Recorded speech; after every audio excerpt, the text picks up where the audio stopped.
หากินข้าวตัวยังมากัดเจ็บเต้นบ่จักบ่ถอยคนได้ค่อยได้เด้ตีนเสาตัวนี้แหละพี่น้อยตีนเสาตัวนี้เพราะว่าคือเฮาพูดคุยนำกันในคลิปนั่นแหละถ้าเฮาบ้าเสาลงไปแหละเสามันบ่ต่ำพี่น้อยบ่เสียงก็มีทาง14เนาะอยู่ทางฝั่งไทยแหละมันโทรมาเลยพี่น้อยโทรมาถามเรื่องตัวนี้แหละมีแต่ว่าวันพุธเนาะบาซิโนวันพุธอันนี้ละเลื่อนไปอีกเอาคือว่าเลื่อนไปเนี่ยได้ตีนเสายังบ่มีคือตีนเสานี่สั่งเริ่มใหม่ไปเลยบ่แม่นสั่งใหม่เบิดเลย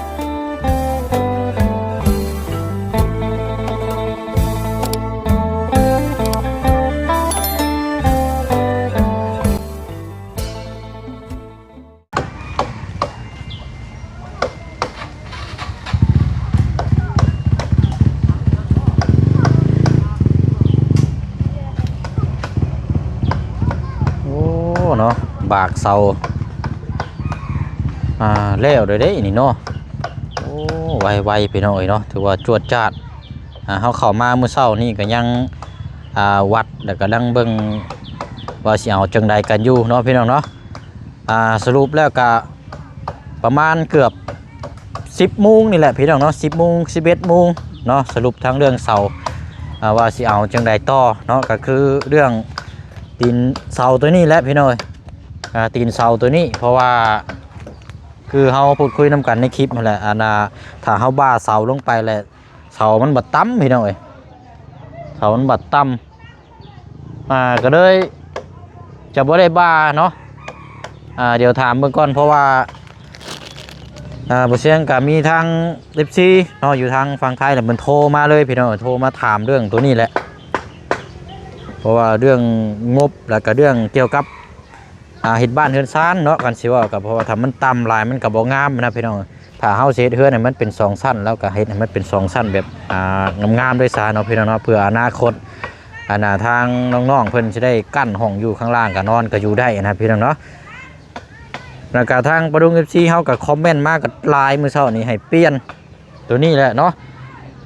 ก็เลยตัดสินใจนั้นโทรหาทั้งผู้ที่ว่าเซาและพี่น้องที่ทีมงานกับทั้งว่าประธานป้องพี่เชิญก็โทรคุยเรียบร้อยแล้วว่าให้นี่แหละพี่น้องเนาะเพราะว่าหลักๆเลยกับเฮาอยู่น้ำพีน้ำนองน้ำบิบซีเนาะคือพี่เชิญว่าในทุกคลิปที่ว่ามีการปลูกสร้างเห็นอย่างก็แล้วแต่อยากขอคำแนะนำจากทาง FC ว่าอันใดมันบ่ดีบ่งามเฮาก็สามารถเปลี่ยนออกเนาะถ้าว่ามีงบหรือว่าเพียงพอนะพี่น้องถ้าว่าบ่มีงบถ้าเขาจะไปเปลี่ยนมันก็บ่ได้พี่น้องเนาะเพราะฉะนั้นเขามีงบจำนวนหนึ่งแล้วก็ถือว่าอาจจะเกินจังซี่ก็เขาก็สามารถเปลี่ยนให้ได้เพื่อเฮือนนี่มันจะได้สวยได้งามเนาะพี่น้องเนาะก็เลยต้องหาทั้งบ่ตูนแล้วก็ให้บ่ตูนบ่เสียงบอกทั้งบ่ตูนแล้วก็โทรหาทั้งลุงนวดพอบ่เสียงบ่มีเป็นเพจเล่านะพี่น้องหาบ่เห็นก็เลยให้ลุงนวดเดินเวียกตัวนี้เลยใช่พี่น้องเนาะก็ได้น่าจะเข้ามาพูดคุยแล้วก็แจ้งพี่แจ้งน้องน้ำกันแล้วเนาะพี่น้องสำหรับทางลุงหนวดนะพี่น้องเนาะพอทางประตูนี่ยังบ่ทันได้ขึ้นมาน่าจะแม่นมื้ออื่นเดินทางขึ้นมาเรายังอยู่บ้านอยู่พี่น้องเนาะเอาเดี๋ยวถามทางน้องป๊อปหรือว่าทางสร้างน้ำกันเพิ่มเติมน้ำกันอีกรอบนึงเนาะพี่น้องเนาะเอากราบสบายดีและสวัสดีพ่อแม่พี่น้องเบอร์สุขุสุคนนะพี่น้องเด้อเนาะพบเจอกันอีกคือเก่าคือเดิมเนาะตัวนี้ก็เวลาประมาณบ่าย3 โมงเนาะพี่น้องเนาะหากนมาแต่พอแล้วพี่น้องเวียกงานทั้งเค้กของทางน้องคำดีเนาะก็ว่าดูดวงไปด้วยดีพี่น้องซื้อที่ดินที่ทางให้แล้วเนาะทางครอบครัวนั่นวันนี้ก็มาเบิ่งทางนี้นำวันนี้เพราะว่าเริ่มสร้างเริ่มวันนี้ได้พี่น้องเริ่มประกอบเริ่มวันนี้ได้ตีนเคียงตัวนี้ก็จังว่าพี่น้องเนาะอันนี้ก็ขึ้นอยู่กับทางผู้ใหญ่ที่ว่าซื้อมาตัวนี้พี่น้องแล้วก็ต้องถามทั้งผู้ที่มามอบตัวนี้นะเนาะว่าก็เจ้าสิเอาจังไรต่อเนาะแต่ว่าสำหรับทั้งหมดเสียงนี่เอาไว้ก่อนก็ได้พี่น้องเนาะเอาไว้เพื่อนน้องป๊อปนี่ก่อนก็ได้เพื่อมีครอบครัวใดครอบครัวหนึ่งที่เพิ่นแบบมีการปลูกสร้างบ้านเรือนซ่านเขาก็สามารถเอาตัวนี้ไปเป็นเคล็ดต่อไปก็ได้นะพี่น้องเนาะแต่ว่าเอาไว้นี่ก่อนนะพี่น้องเนาะอันนี้เขาบอกพอว่าญาติพี่น้องเนาะก็ถือว่าเขาเปลี่ยนให้แล้วพี่น้องเนาะไปเนาะเดี๋ยวเบิ่งน้ำกันมีอะไรดิช่างเขานี่เนาะขึ้นหน้าเศร้าๆแบบ งองอยแท้ เอาเป็นนี่ไรเนาะเด้อเอาสบายดีเนาะใช่คือว่า4มา3บ่เราบ่มาคานั่นเด้ คาเวียกบ่ โดย ก็เลยบ่ได้มาซ้ำเนาะ โดยมื้ออื่นล่ะจังมา มื้ออื่นเนาะยังเดินทางมา โดย เด้อเอาสรุปแล้วทางเสาเฮานี่ตกลงโอเคแล้วเนาะพ่อเนาะ โดย โดยเอาขนมมากินเลยรถแกกินเลยรถว่าตลกเห็ดน้ำกินน้ำมันจังมีเหือมีแห้งเห็ดแนวใดพี่น้องเอ้ย อันเสาเขานี่โทรบอกทั้งทั้งทีมงานนี่แหละเขายังย่านเจ้าบ้าก่อนเนี่ยเว้ยเนาะทันบ่น้อนี่วะแล้วคันบาทเลยก็แล้ว คันบ้านี่ก็จบแล้วเนาะอันนี้ได้ชานี่ ดัดแบบให้มันได้ระดับทำการเบิดเลย อ๋อโอเคนึกว่าเพราะว่าเขาใช้ตีนเคียงตั้งเอาเลยเนาะตีนเคียงตั้งเอาบ่นี่ความสูงนี่เท่าไรพอบัดนี้ ตัวนั้นว่าเม็ดอันน่ะ80เด้ จากคานลุ่มลงไปพี่เนาะ โดย 880บ่ บ่ตัวตีนว่า80อันตัวนี้พอดีมันเข้า2เมตร รวมบ่เลยน่ะ2เมตรบัดนี้ว้ายสูงคักปานหยังบาดนี่พี่น้องจังงามนี่รถ150นึงเนาะ โดย โอ้ยยืนกับเพียงแล้วก็เสียงต่ำกับปุ๊รถแล้วได้แบบแล้วบัดนี้พี่น้องเปลี่ยนให้เรียบร้อยแล้วมีแต่ว่ารอเบิ่งทางสร้างดำเนินการรอรุ่นรอส้มน้ำกันอันนี้อยู่ในระบ้างกำลังประกอบบ่พอประกอบคือบ่ โดย โดย ทางคือนี่แหละ เนาะนั่นกำลังตอกอยู่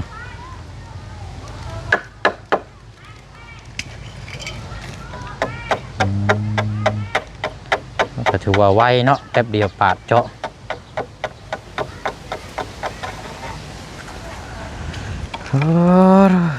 หักแล้วบาทนี้ไปน้องเลย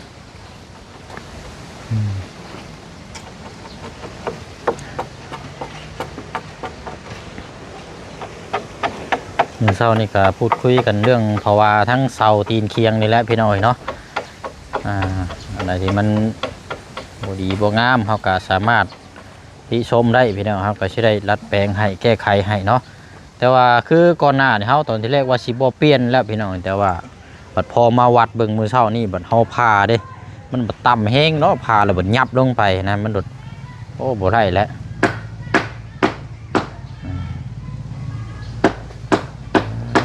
เนาะอันนี้ยังเอาออกบ่ได้บ่พอ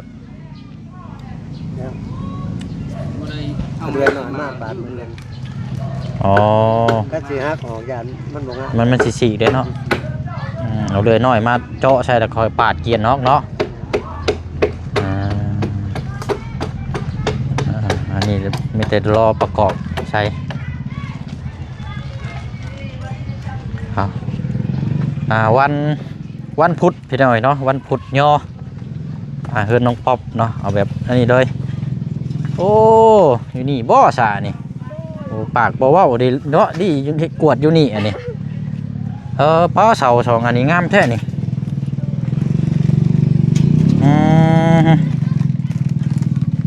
เจียงทากะดีอันนี้เนาะโอ้มียังชานี่อันทั้งช่างเขาบ่นี่แล้วสาพี่น้อยเนาะเป็นถุงยังชีพเนาะสบายดีเด้อถุงยังชีพจากของฝากจากทางทีมงานให้ทางผู้สร้างสบายดีเด้อเอาให้ข้างหลังนะบ่นี่ไอ้ข้างหน้าเจ้านี่น้องชายเจ้าบ่สบายดีเอาดีแล้วเนาะปัดกวดเก็บเศษตัวที่เฮาอันนี้ไว้เอาไว้จุพื้นจุไผ่โดย1ข้าว1น้ำโดยจังเป็น เป็นยังไงทั้งเสาตีนเคียงเขาเคลียร์เรียบร้อยแล้วเนาะ เรียบร้อย แฮปปี้เอนดี้จบ เปลี่ยน เรียบร้อยแล้วเนาะ โดย โอเคก็ก่อนสิเกิดนี่ก็ไอ้นี่แหละโทรหาทั้งโบตูนก่อน โดย โทรหาทั้งโบตูนแล้วให้คุยตัวนี้แหละเพราะว่าเป็นยังไงพอพี่น้องบ่เห็นดีน้ำลายเพราะว่านึงมาแต่เฮือนต่ำนี่ก็คือหู้แหละเนาะ โดย มันก็บ่งามพี่น้อง แม่น ก็เลยพอโทรหาทั้งโบตูนผู้มาส่งเสาและพี่น้องเดียวว่าจังสั้นจังซี่อีกเนาะเดี๋ยวมันสิมีปัญหาก็เลยต้องถามกันก่อน โดย ก็เลยให้ทั้งโบตูนโทรหาทั้งลูกนวด โดย ลุงนวดอันเราชี้แจงแบบไรแน่ใช่เนาะ โดยทั้งลุงหนวดหันเพิ่นแจ้งเบิดแล้วแล้วก็มีแต่ถ้าให้เศร้ามาก็คือสิบ่ได้ยุ่งยอมมือวันพุธนี่แล้วเพราะว่าเฮาทาให้เศร้ามาแล้วตีนเศร้ามาแล้วเฮาสิย่อบัดเดียวเลย เพราะว่าคันเฮาย่อก้อนแล้วยานแบบความปลอดภัยนะ บ่แม่นนะว่าคือว่าเสานั่นอาสิถามคือว่าเสานั่นตีนเคียงตีนเสานั่นคือเปลี่ยนไม้แล้วก็สร้างเรียบร้อยแล้วเนาะ แม่นสั่งเรียบร้อยแล้ว โอเคความสูง2 เมตรมันแม่น2 เมตรพอดีพี่น้อง โดย ว้ายเทิมเลยบัดนี้ซ้ำเฮือนเจืองละพอดีกันเลย โดย กั้นห้องข้างล่างก็สบายเลย โดย ห้องรับห้องนอน โดย มีแต่ว่าวันพุธเนาะ ว่าสิย่อวันพุธอันนี้ละเลื่อนไปอีก เอาคือว่าเลื่อนเป็นยัง ตี ไง นเสายังบ่มี คือตีนเสานี่สร้างเริ่มใหม่ไปเลยบ่ แม่นสั่งใหม่เบิดเลย อันว่าอยู่ในพุ่นน่ะบ่ได้มีเนาะ บ่มีแต่ อืม 70ทางลุงหนวดบอกแต่ว่าบ่กดแบบบ่ตามที่เฮาคาดไว้นะว่าจะได้80 อ่ะ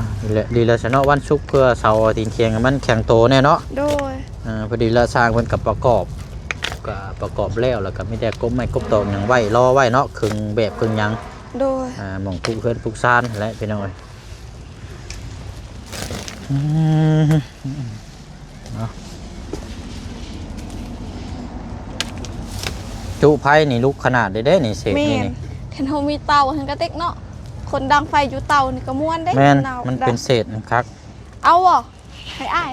โอ้ยทานอยู่เพื่อนอ้าย2 กระสอบยังบ่ทันได้ไปสิได้อยู่ เอาแม่นบ่ บ่ได้ คิด ค่อย ว่า จุ บ่มีพื้นเอาตัวนี้ไปดัง ค่อย ว้าว มีเวลานี่ๆให้กินแบบง่ายๆก็คือสิแล้วเบิดมื้อเฮาก็ออกมาไปสิ อ๋อโดย ไม่ยากดอกเรื่องอันนี้นะ ทั้งทีมงานหันบ่อยู่เพื่อนเดียวกันหันคนหลายหันบ่ยันเขาจะบ่มีไฟบ่มี จังว่าเจ้าลองถามเพิ่นเบิ่ง โดยเพราะว่าเขาหันกะแบบมีพื้นร้ายแล้วก็ทำตัวนี้หันดังหันกระลุกอยู่แต่ถ้าเขาดังอยู่แบบดังบอลแบบเขาจะเอิ้นเป็นเตาหันแห้งคักเนาะก็เลยแบบว่าอยากให้ทีมงานหันนะ ก็จังว่าลองถามเขาเจ้าเบิ่งเนาะ โดย บางเทื่อเขาเจ้าก็มีทานมีหยัง โดย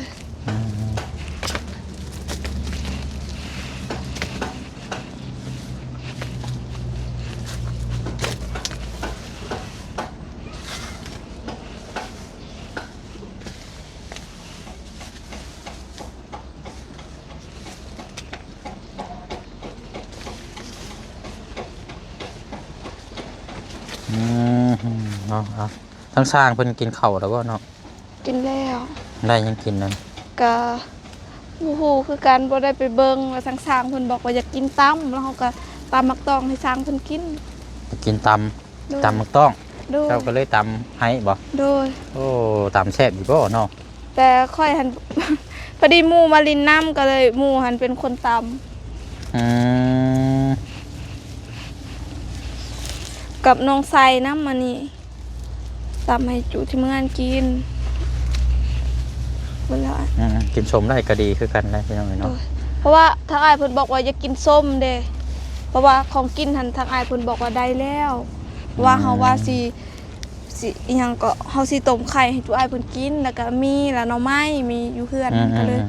แล้วเฮาก็ถามเฮาเมื่อแต่โบสถ์ประมาณ10:00 นว่าอ้ายเดี๋ยวเฮาสิเฮ็ดกินไข่บ่เดี๋ยวเฮาจะเอาไปเฮ็ดกินนี่สิเฮ็ดกินไข่ว่ะแล้วทางอ้ายเพิ่นบอกว่าบ่ต้องก็ได้เฮามีของกินมาแต่เฮือน โอเคเอา ส่ถุงบักใหญ่เลย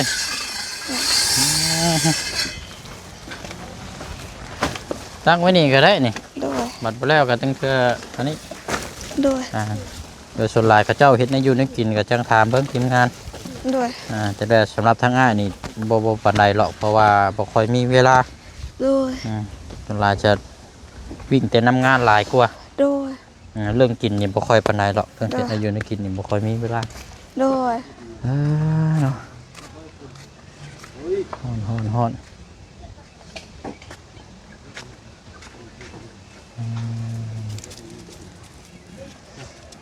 โอ้มื้ออื่นนี่เฮือนขึ้นเฮือนน้องเดียงได้นี่เนาะ โดย โอ้น้องเพิ่นบอกให้ไปร่วมงานนํอยู่บ่ ไป อืม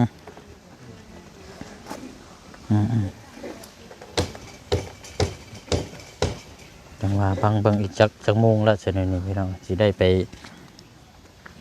อัปเดตเบิ่งก่อนจะช่วงแรงๆเนาะไปเตรียมเบิ่งสถานที่เพิ่นเตรียมความพร้อมมีหยังแน่จังได๋สิพ่วงไปพุ่นอยู่ โดย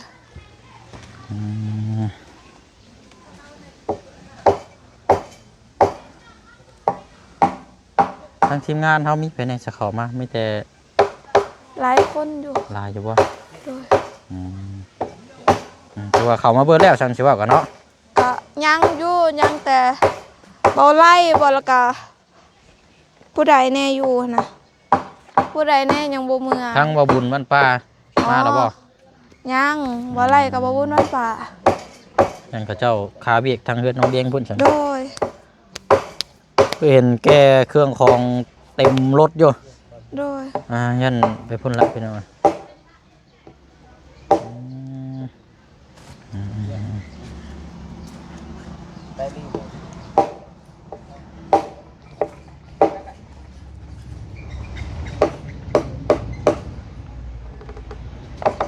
กำลังเสียนกำลังจับใส่กันอยู่ โดย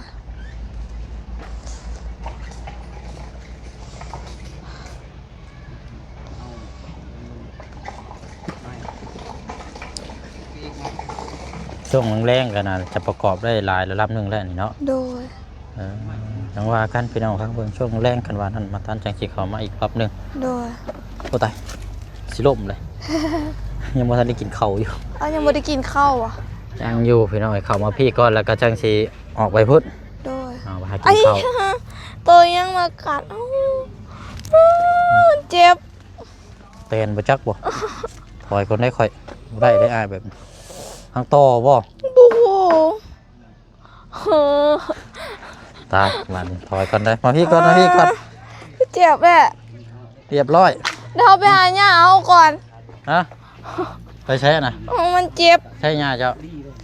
คอยโอ้โห มีแนวใส่บ่ แม่นเดี๋ยวไปถามเพิ่นก่อน เดี๋ยวเราอยู่กระตูบ ตัวเจ็บแห้ง เอาไปเอายืนอยู่ดีๆทั้งจะเม่นแตนนั่นแหละตอดโว้ยเนาะเอาหายาสมุนไพรใช่ ยัง ยืนอยู่ดีๆอันแม่งไว้ช่างนำมาตอดเหรอ ให้ต่อบ่ อันนี้มันอาจจะเม่นท่อเบิ่งนี่ มันงอบบ่ เพราะว่ามันเป็นบินนะ มันเป็นเพิ่งแล้ว ยันเพิ่งหรือบ่ต่อยังชักอย่างอยู่แหล้ว นี่จะบ่ตอดตาตูมนะสุดหลายมันมักตาเด้เอา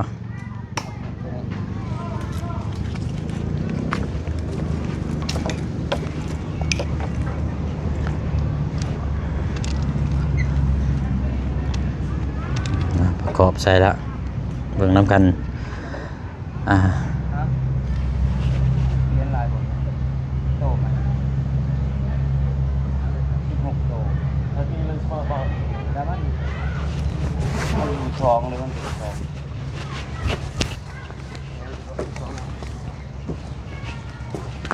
อันนี้คือได้นี่เนาะการว่าน็อตนี่เจ้าบอกเพิ่นแล้วบ่พ่อ บอกแล้ว ทางลุงหนวดบ่ซื้อ เนี่ยไฟเขาบอกเขา ผู้ที่ว่ามาน้ำเฮามื้อเช้านี่บ่ เด้อ ลุงหนวดแม่นละนั่นก็ให้เรา 3บ่แม่นฮอดนะเช้ามีแต่18โตเนาะ รวมทั้งเบิดหั่นบ่ โด โดยต้องแนวบ่ใช้อีกตัวนี้เด้ บ่ได้ใช้ตอนนั้นครับ มีแต่ตังเอาซื่อ มีแต่ยิงตัวนี้แหละสอดมันก็มีแต่ชุดเทิงหั่นแหล้วเนาะชุดด่างบ่ได้มีเดี๋ยวเอาตะปูซิปเสริมไปนำ ต้องไปใช้นะครับ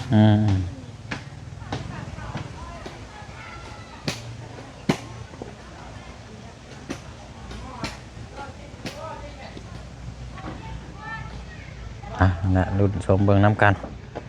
จักสินั่นแหละพี่น้อย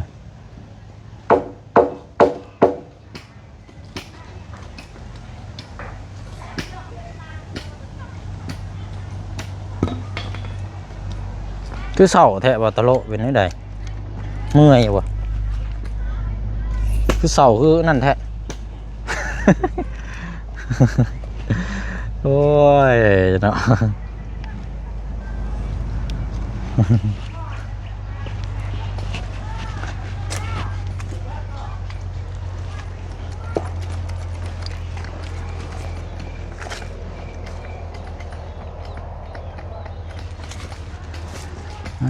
เนาะ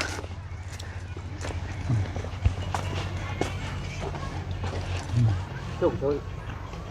ที่หลังกันเราตัวคนกี่เราเอ้า โอ้ ใช่มาอะไรเป็นนี่ไดมีหยังตอด โอ้โอ้ตะปูเด้อโดนที่ น่ะอังกัดเนี่ยได้รูดอะไรก็ยอดยากี เนาะ ไม่ตัวหันแต่เพิ่น ที่กระดังตัวกระมับจริงๆนะ เด็ดฮอตเอาในอยจักหน่อย แบบกูตู้ทางแล้วนั่งคอยแหละอันปอก เออ เอาเปียกกูเซ็กอะไรกูจุกอนง่ายทำมันเปล่า มันโคตรเนี่ยดี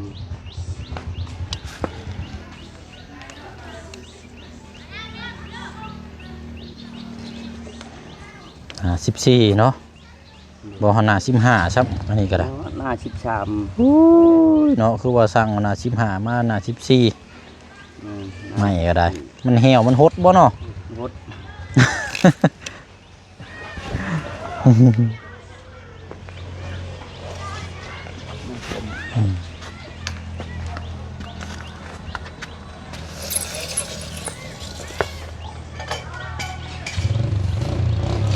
ช่วงแรกๆนี่แม่นประกอบแล้วนะนี่เนาะพ่อเนาะแล้วบ่ ประกอบได้คู่นึงอืดอีก2 อ๋อเพราะว่าคือว่าแล้วต้องคอยเชียนด้วยเนาะ